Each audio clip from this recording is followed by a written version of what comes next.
Dear colleagues, good afternoon. Today we will continue discussing the projects of two documents, the State Armament Program for 2027 to 2036, as well as the State Program for the Development of the Defense Industrial Complex.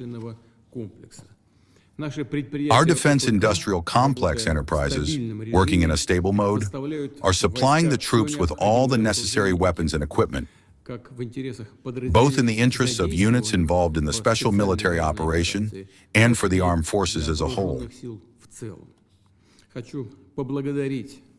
I would like to thank the staffs of defense organizations for their selfless, valiant work. The jointly adopted decisions and the state support measures taken in a timely manner made it possible, in a short time, to strengthen the material and technical base of defense industrial complex enterprises and to increase capacities for the production of the necessary types of armaments throughout the entire cooperation chain. As a result, as I have already noted repeatedly, compared with 2022, the production of products and items that are especially in demand during the special military operation increased manyfold in 2025. Well, for reference, I can say it is such a curious one. The production of armored weapons increased by 2.2 times. Lightly armored vehicles, that is, infantry fighting vehicle and armored personnel carrier, by 3.7 times, military aviation equipment by 4.6 times,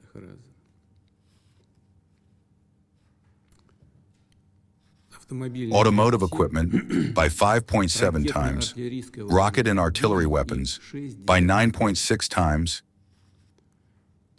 communications equipment and electronic warfare systems by 12.5 times, personal body armor by almost 18 times, 17.9 times, and means of destruction and ammunition by more than 22 times.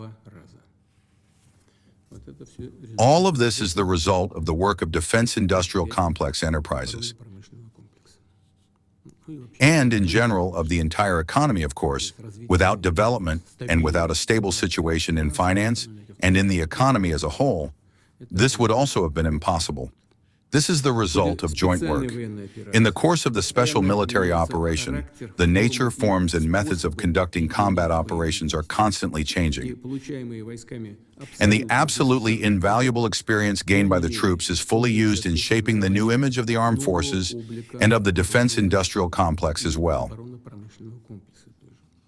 In the course of implementing the new State Armament Program, work in this direction will be continued.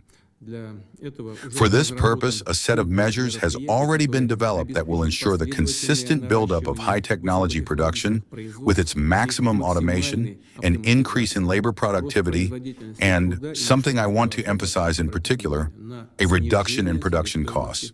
There is definitely still more to work on here.